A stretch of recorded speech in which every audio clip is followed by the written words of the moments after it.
Olá, pessoal. Vamos ao nosso estudo de hoje, continuando a nossa jornada pelo livro de Apocalipse, que já vai quase chegando ao final.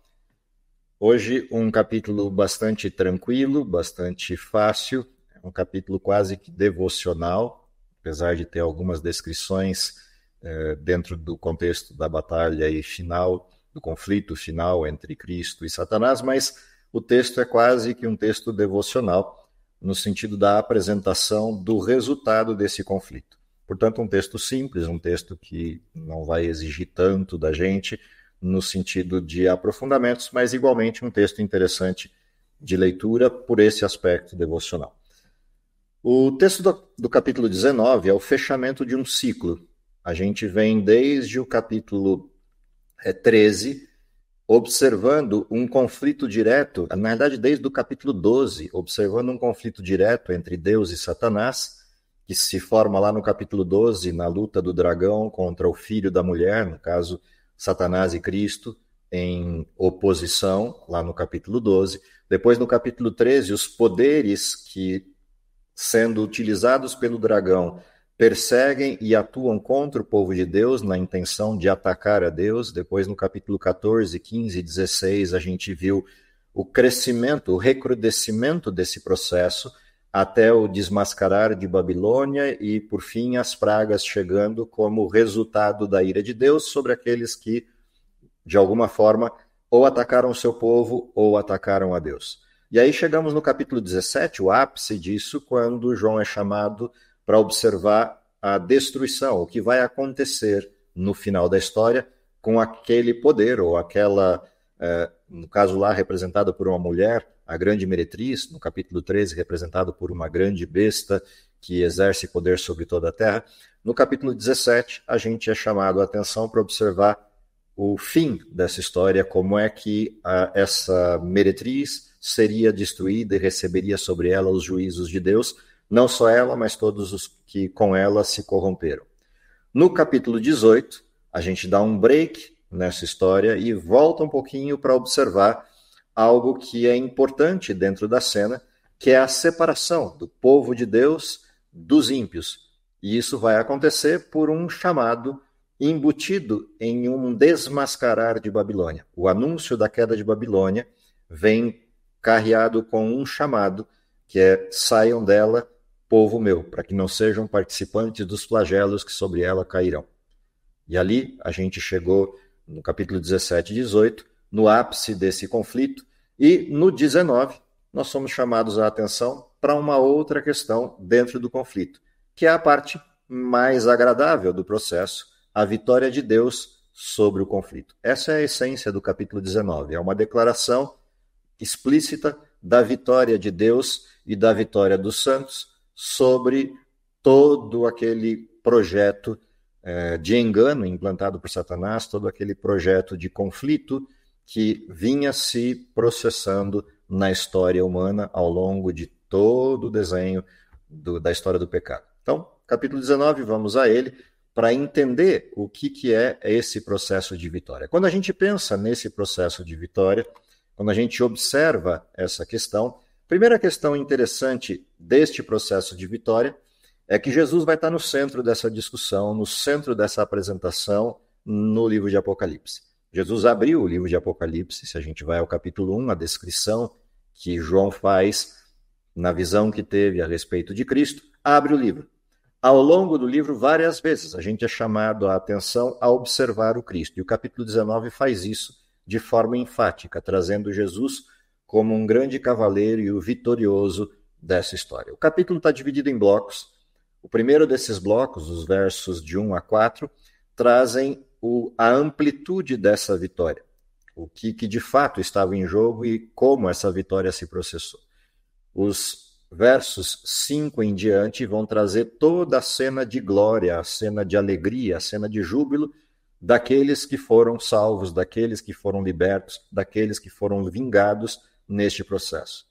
Depois, lá do verso 10 em diante, a gente vai para uma segunda abordagem da vitória, que é a apresentação do Cristo e a identificação do Cristo com o seu povo e do seu povo com o Cristo. Para terminar, no último bloco, lá no finzinho do capítulo, com a descrição do final, ou do que acontece, do resultado da escolha que os ímpios fizeram. Esse vai ser o percurso da leitura do capítulo 19. Vamos começar a nossa leitura pelos primeiros 4 versos, versos de 1 até 4, para a gente entender a amplitude deste processo de ação de Deus contra o pecado, ação de Deus contra aqueles que eram os seus inimigos. Apocalipse 19. 3 cânticos de aleluia sobre a queda da Babilônia. Depois disso, ouvi uma alta voz semelhante à de uma grande multidão nos céus, que exclamava: Aleluia! A salvação, a glória e o poder pertencem ao nosso Deus, pois verdadeiros e justos são os seus juízos. Ele condenou a grande prostituta que corrompia a terra com a sua prostituição. Ele cobrou dela o sangue dos seus servos. E mais uma vez a multidão exclamou: Aleluia! A fumaça dela sobe pelos séculos dos séculos. Os 24 anciãos e as 4 criaturas viventes prostraram-se e adoraram a Deus, que estava assentado no trono, e exclamaram: Amém! Aleluia! Esse primeiro bloco, como o próprio título sugerido em algumas das Bíblias, as aleluias cantadas em louvor a Deus, descrevem, em parte, a questão da vitória, mas a motivação dessa vitória, ou seja, o que produziu essa vitória. Quais foram as ações de Deus que conduziram a esse processo de vitória? O texto começa dizendo, depois destas coisas. Que coisas? As coisas que estávamos vendo nos capítulos 12, 13, 14, 15, 16 e 17, principalmente, e fechando com o 18. Depois de todas essas coisas, depois de tudo que João viu dentro deste cenário, resta dizer, Cristo venceu. Resta dizer, os santos chegaram à vitória. Dentro dessa vitória existem algumas ações específicas de Deus, retratadas principalmente ali nos versos 2 e 3 de Apocalipse 19, e fechando com uma referência indireta no verso 4. Quais são as coisas que Deus fez? A primeira delas é, ele julgou e condenou a prostituta. Nós assistimos isso no capítulo 17. A segunda coisa que Deus fez foi vingar o sangue dos santos. Afinal de contas, a prostituta carregava um cálice na mão, com o qual se embriagava e embriagou aqueles que com ela se prostituíram, que era o sangue dos santos. Portanto, uma das ações desse poder que se estabeleceu contraditório a Deus, o cristianismo apostatado, foi a perseguição e morte, perseguição e martírio daqueles que eram considerados fiéis a Deus. A terceira ação que aparece nesse pacote é Deus assumindo o reino, Deus assumindo a governança completa. Não que Deus tenha perdido em algum momento o governo do universo, mas há um momento na história, nesse processo do pecado, que a gente tem a impressão de que parece que Satanás está vencendo. Afinal de contas, o número de ímpios vai ampliando conforme a história vai seguindo, e os justos parecem cada vez em menor quantidade no mundo. E por isso, há a impressão de que talvez o mundo tenha perdido completamente o controle. E agora aparece a cena de Deus assumindo o controle, Cristo assumindo o controle, para reger todas as nações com cetro de ferro, assentado no seu trono, governando outra vez, sem a intervenção do pecado. O pecado foi julgado, condenado e extinto. E a amplitude dessa extensão aparece no verso 3, ao pontuar, na visão de João, que a fumaça da destruição da grande meretriz, a destruição desse poder, sobe pelos séculos dos séculos, para todo sempre. Ou seja, a destruição é sem retorno, a destruição é completa, a destruição é definitiva. E a fumaça vai se dissipando, dissipando, dissipando eternamente, ou seja, nunca mais se juntará. Esse primeiro bloco retrata então a alegria, o júbilo dos salvos ao assistirem às ações de Deus. O segundo bloco, que começa a partir do verso 5, continua com essa descrição de graça e alegria daqueles que foram salvos e vai ampliar um pouco a noção deste poder que venceu todas as coisas. Do verso 15 até o verso 9, do verso 5 até o verso 9, vamos a essa segunda parte para ver como é que se dá esse desenho de continuidade dos louvores à vitória de Deus. Então veio uma voz do trono dizendo: Louvem ao nosso Deus todos vocês, os seus servos, vocês que o temem, tanto pequenos como grandes. Então ouvi uma voz semelhante à de uma grande multidão, uma voz semelhante ao estrondo de muitas águas e uma voz semelhante a fortes trovões, que bradavam: Aleluia! Pois reina o Senhor, o nosso Deus, o Todo-Poderoso. Vamos nos regozijar, vamos nos alegrar e dar-lhe glória, porque chegou a hora do casamento do Cordeiro e a sua noiva já se preparou. Para vestir-se, foi-lhe dado o linho fino, brilhante e puro. Ora, o linho fino são os atos de justiça dos santos. O anjo me disse: Escreva: Bem-aventurados os que são chamados para o banquete do casamento do Cordeiro. Ele acrescentou: Estas são as verdadeiras palavras de Deus. O que acontece nesse próximo bloco? Qual é a visão desse próximo bloco? Há algo interessante no meio de toda essa descrição de glória, de majestade, de vitória, que é a expressão de um convite. E esse convite, na realidade, é um convite duplo. Ele aparece numa parte do texto, aqui nessa parte inicial, um convite ao povo de Deus. E lá no fim do texto do capítulo 19, ele aparece como um convite aos ímpios. Esses dois convites, em contraste, são importantes no capítulo 19, porque eles demandam uma resposta da parte daqueles que escutam o convite. O primeiro desses convites que aparece está lá no verso 9, e esse convite é um convite para as bodas do Cordeiro. O segundo convite, que aparece na sequência, vai estar lá no fim do capítulo, no verso 17, que também é um convite para um banquete. Assim como o primeiro, o segundo convite é para uma festa, para um banquete, só que os convidados dessa festa e desse banquete são aves de rapina. E o contraste desses dois convites estabelece-se a partir do momento em que as pessoas que escutam o convite deveriam responder a ele. Por que isso é interessante de observar? Porque apesar do capítulo 19 estar posicionado no fim da história do mundo, onde não há mais possibilidade de arrependimento, portanto, não faria sentido naquele contexto um convite, o capítulo 19 de Apocalipse não é escrito como um texto fechado para aquele tempo.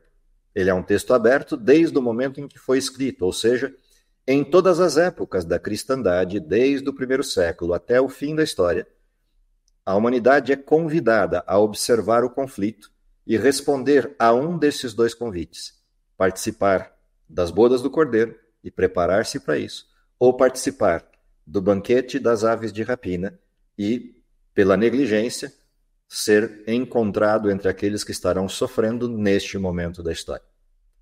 Quando a gente observa com um pouco mais de atenção os detalhes do texto, um dos detalhes interessantes que aparece entre as várias características de Deus que vão sendo listadas no texto, aparece no contexto do convite às bodas, seja no verso 7 ou no verso 9 do capítulo 19, entre os dois aparece uma vestimenta que foi dada àqueles que participarão da festa.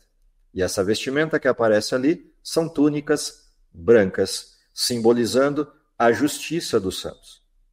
Ou seja, as mesmas características que foram apresentadas de Deus lá no início do capítulo, justos são os seus caminhos, seus juízos, aquilo que Deus faz é verdadeiro, ele é fiel. Essas características que vão sendo apresentadas de Deus são características presentes nos seus filhos. E as vestiduras brancas para participar dessa festa retratam essa questão.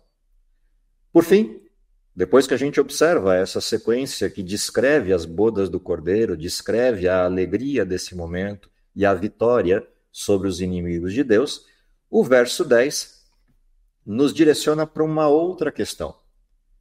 E essa questão é interessante porque ela já foi apontada lá no capítulo 12 e depois de novo no capítulo 14 como uma descrição do remanescente.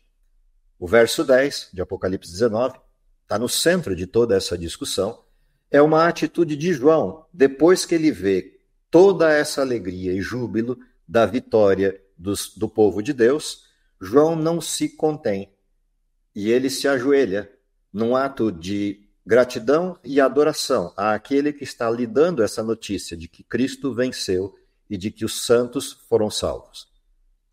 João se enche de alegria e contentamento nessa cena, e a reação dele nessa cena é se ajoelhar e adorar aquele que está lhe dando a notícia. Quando ele faz isso, algo interessante ocorre. O anjo vira para ele e diz: não faça isso, não se ajoelhe, não me adore, porque eu sou conservo teu e dos teus irmãos. E o texto ainda continua dizendo que eles têm o testemunho de Jesus.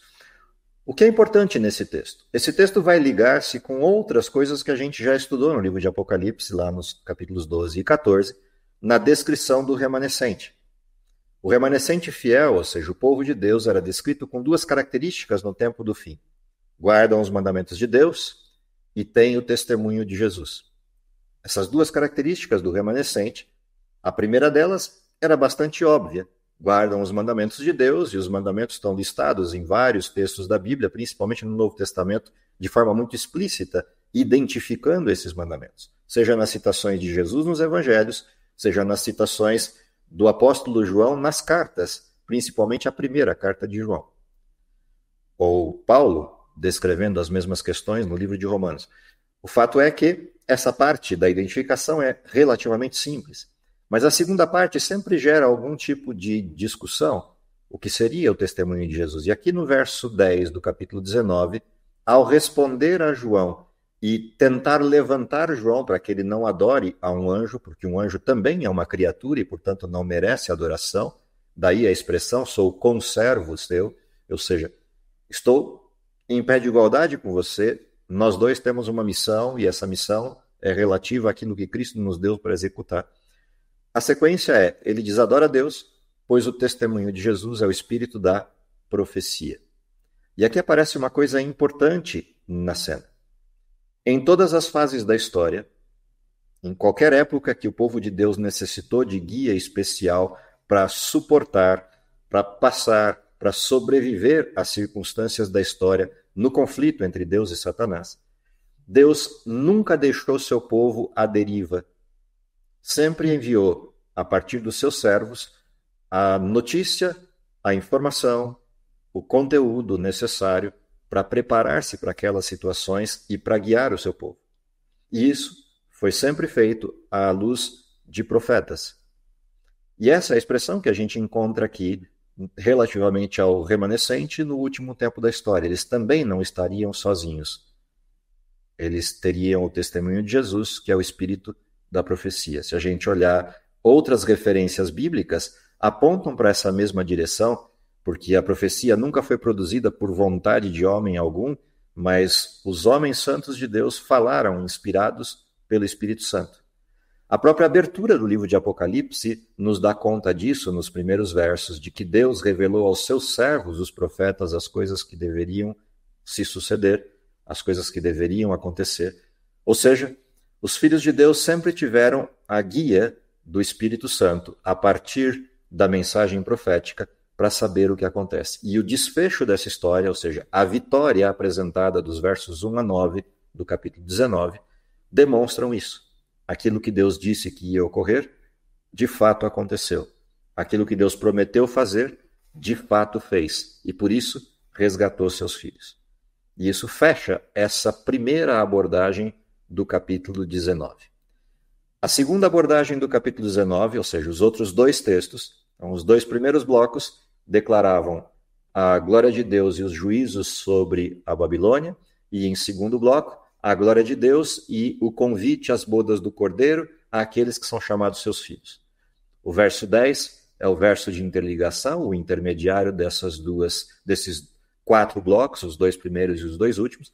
Os dois blocos seguintes, um deles vai apresentar o vitorioso, quem é o Cristo, e o outro deles vai apresentar o resultado sobre os ímpios. Vamos a essa parte que apresenta aquele que venceu, o vitorioso dessa história, que é o Cristo, os versos 11 até 16. Então prostrei-me a seus pés para adorá-lo, mas ele me disse, não faça isso, sou servo como você e como os seus irmãos que se mantêm fiéis ao testemunho de Jesus. Adore a Deus, pois o espírito da profecia é o testemunho de Jesus. O cavaleiro no cavalo branco. Então vi os céus abertos, e eis que diante de mim havia um cavalo branco, cujo cavaleiro se chama Fiel e Verdadeiro. Ele julga e guerreia com justiça. Os seus olhos são como chamas de fogo, e na sua cabeça há muitos diademas, e um nome escrito que só ele conhece, ninguém mais. Está vestido com um manto tingido de sangue, e o seu nome é Palavra de Deus. Os exércitos dos céus o seguiam, vestidos de linho fino, branco e puro, e montados em cavalos brancos. Da sua boca sai uma espada afiada, com a qual ferirá as nações. Ele as governará com cetro de ferro. Ele pisa o lagar do vinho do furor da ira de Deus, o Todo-Poderoso. No seu manto e na sua coxa está escrito este nome: Rei dos Reis e Senhor dos Senhores. Essa descrição que Apocalipse faz de maneira grandiosa a respeito deste que é o vitorioso é uma descrição mais do que óbvia, até porque João retoma vários dos títulos de Jesus espalhados ao longo da Bíblia e principalmente títulos de Jesus que o próprio João acaba utilizando no seu evangelho, como por exemplo o Verbo de Deus. A descrição que o texto vai fazendo de Jesus como esse grande cavaleiro, fiel e verdadeiro, a fiel testemunha representada já no texto de Apocalipse em outros momentos, a referência de que ele julga e peleja com justiça, a figura de que ele tem os seus olhos como chama de fogo, referências essas tomadas lá do capítulo 1 de Apocalipse, a espada que ele carrega à mão, todas essas referências que vão mostrando o poder desse cavaleiro, na realidade vão reconstituindo trechos dessa história. A vitória de Cristo passa por vários momentos, várias circunstâncias distintas. Em algumas dessas circunstâncias, de fato, ele se apresenta como um Deus forte, aquele que vence. E em outros momentos, ele se humilha até a morte de cruz, e daí a apresentação da sua capa com respingos de sangue. Essa mescla entre uma descrição grandiosa de um monarca, de um guerreiro forte, contrastando com o sujeito que se entrega e que tem seu manto respingado de sangue, cria essa dupla dimensão entre o poder imenso de Deus e absoluto de Deus e a graça e o amor infinitos de Deus. O texto ainda descreve, dentre as diversas ações que este cavaleiro, o Cristo, tem e desenvolve ao longo do tempo, 3 aspectos importantes. O primeiro deles, ele fere os seus inimigos com a espada e os destrói. O mal chega ao fim. Segunda questão, ele governa com autoridade. Aqui descrito que ele, assumindo o governo, rege todas as nações com cetro de ferro. E por fim, pisará o lagar da ira de Deus. Por que é interessante essa observação a respeito desse cavaleiro, nessas 3 dimensões? Fere os seus inimigos, governa com poder e autoridade e pisará o lagar da ira de Deus. A gente tem a tendência, e não é incorreto, olhar o Novo Testamento e o Velho Testamento com alguma distinção. No Velho Testamento, a gente vê um Deus que aparentemente é vingativo, exerce um poder quase arbitral, ou em algumas circunstâncias arbitral mesmo, num olhar externo da cena, destrói seus inimigos, vinga o seu povo. E a gente vai para o Novo Testamento e vê um Cristo aparentemente passivo, um cordeiro silente, indo ao matadouro, morrendo na cruz, e a gente tem nessa figura uma visão de amor infinito. E dá essa impressão de que os personagens são distintos. O Velho Testamento tem um personagem e o Novo Testamento tem outro, como se fossem 2 pessoas. Quando Apocalipse traz a figura desse cavaleiro na forma como traz, a gente volta a perceber que Cristo é o mesmo no Velho e no Novo Testamento. Ou seja, o Deus que age com mão forte no Velho Testamento é Cristo, assim como o Deus que age no Novo Testamento com um amor insondável é Cristo. E nessa figura do cavaleiro se juntam esses 2 elementos deste personagem. O seu poder como um grande cavaleiro e vitorioso e a sua graça manifesta no sangue que ele derramou. E é isso que produziu a autoridade para governar. Aquele que se entregou pelo seu povo tem a autoridade de governá-lo. Aquele que vinga o seu povo é aquele que antes de vingar morreu por todos. Aquele que pisa o lagar da ira de Deus é aquele que, morrendo por todos, foi rejeitado por alguns. E estes que o rejeitaram são pisados no lagar.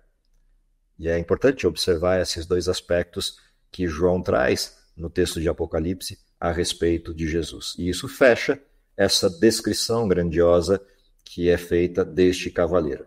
Na sequência do texto, a gente vai para o último bloco, os versos 17 até 21, para ver o segundo convite que aparece, que é aquele convite desagradável, porque o maravilhoso é o convite às bodas do Cordeiro, mas o convite desagradável é ser banquete às aves de rapina. Vamos ver esse último texto, esse último bloco, e a gente volta a comentar. Versos 17 até 21. Vi um anjo que estava em pé no sol e que clamava em alta voz a todas as aves que voavam pelo meio do céu. Venham, reúnam-se para o grande banquete de Deus, para comerem carne de reis, de generais e de poderosos, carne de cavalos e de seus cavaleiros, carne de todos, livres e escravos, pequenos e grandes.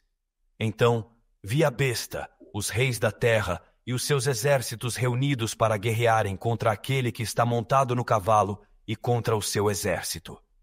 A besta, porém, foi presa, e com ela o falso profeta que havia realizado os sinais milagrosos em nome dela, com os quais ele enganou os que receberam a marca da besta e adoraram a imagem dela. Os dois foram lançados vivos no lago de fogo, que arde com enxofre. Os demais foram mortos com a espada que saía da boca daquele que está montado no cavalo. Todas as aves se fartaram com a carne deles. Óbvio que essa não é uma cena agradável de se observar, essa não é uma cena das melhores de se ver na Bíblia, mas é a cena que descreve o que acontece com a arrogância do pecado. O mal foi exacerbando todas as possibilidades fornecidas pela liberdade e literalmente contaminando o mundo, até que chega um momento em que Deus se levanta para destruir os que destroem a terra, para destruir aqueles que se rebelaram contra ele. A figura começa lá no verso 17 com um anjo que se posiciona sobre o sol, e esse anjo faz uma proclamação, um grande convite. E esse convite é: vinde e ajuntai, ó aves do céu, para a grande ceia que Deus colocou diante de vocês. Que ceia é esta e por que ela é tão grotesca? Quando a gente olha o final da história do capítulo 17, ou a descrição do que acontece no capítulo 18 de Apocalipse, ou as pragas que acontecem no capítulo 16, a resultante dessas estruturas cataclísmicas, desde as pragas até a vinda de Jesus, é uma terra desolada, é uma terra destruída, é uma terra em ruínas, ruínas tanto nas suas construções, naquilo que é a obra do ser humano, quanto ruínas naquilo que é o próprio ser humano, porque cadáveres e por toda parte se espalham em função do que aconteceu, tanto nas pragas quanto o que acontece na vinda de Cristo frente à glória de Deus. A cena da terra desolada por 1000 anos, descrita no livro de Apocalipse, é uma cena realmente dantesca, grotesca de se observar. Imagina você olhar por todos os lados e tudo que você vê são ruínas. Essa metáfora, digo metáfora porque a gente não tem condição de precisar se isso será uma realidade literal, no sentido de ainda existirem aves ou animais vivos pós-vinda de Jesus, mas essa cena que se monta de que todos os ímpios foram destruídos e estão literalmente espalhados pela terra, porque não há quem os sepulte, e as aves sendo convidadas a se fartarem de toda essa estrutura agora disponível em ruínas, é de fato a manifestação de o quanto o pecado é arrogante frente à autoridade de Deus. Não que Deus tenha prazer na morte do ímpio, ou prazer nisto que é a descrição apresentada aqui em Apocalipse 19, mas é importante a gente lembrar que todas as atrocidades cometidas pelo pecado ao longo do tempo, as mortes, os roubos, as desonestidades e tudo aquilo que de mal foi produzido na história do mundo contra pessoas inocentes, uma hora precisará ser vingado. E é essa cena que a gente assiste aqui. A cena termina com um outro momento dessa história. E o texto do capítulo 19, ele não apresenta as situações numa forma bem didática temporal, apenas vai citando os eventos. Se segue a essa cena de destruição de uma terra desolada, o momento em que se juntam para a batalha aqueles que servem a Satanás, servem aos seus intentos. E nesse momento que se juntam à batalha, a gente vai encontrar isso quando estudarmos a questão do milênio e o final do milênio, mas nesse momento que eles se juntam para a batalha e vão para o último ataque a Deus, é dito que Deus intervém e aqueles que lideram esse ataque são lançados vivos no lago de fogo e enxofre e os demais são mortos pela espada que sai da sua boca. Essa cena mostra a última intervenção de Deus depois do milênio, quando Satanás e os seus serão destruídos por completo, e então haverá novos céus e nova terra. Ou seja, o capítulo 19 deixa duas coisas bastante evidentes para a gente. Primeiro, a de que hoje temos oportunidade de resposta afirmativa aos apelos de Deus por salvação, para que sejamos participantes das bodas do Cordeiro. Segunda, coisa evidente no capítulo 19, é que a história terá um desfecho, e o desfecho é a vitória daquele que é chamado de o leão da tribo de Judá sobre todos os ímpios. O mesmo Deus que salva e protege é também o Deus que encerrará a história com a manifestação última da sua ira e tendo a última palavra, encerrando todos os processos produzidos pelo pecado, abrindo o tempo para uma nova estrada, uma nova jornada, essa de perfeição por toda a eternidade. Oxalá que, entendendo esse apelo, esses dois convites feitos no capítulo 19, a gente responda afirmativamente ao primeiro convite para participar alegremente das bodas do Cordeiro na salvação eterna que Deus nos prometeu. Vamos orar? Querido Pai que está nos céus, te agradecemos pelo dom da vida, pela oportunidade que temos de, no momento de liberdade, ainda respondemos afirmativamente ao teu convite de sermos participantes das bodas do Cordeiro. Protege-nos com teus paternais cuidados, ilumina nossa mente com a presença do teu Espírito para que compreendamos as profecias relativas ao nosso tempo e principalmente para que nos preparemos para estarmos contigo e vivermos eternamente contigo. Dá que, se possível, ainda possamos vê-lo retornando em nossa geração, é o que lhe pedimos por Jesus. Amém.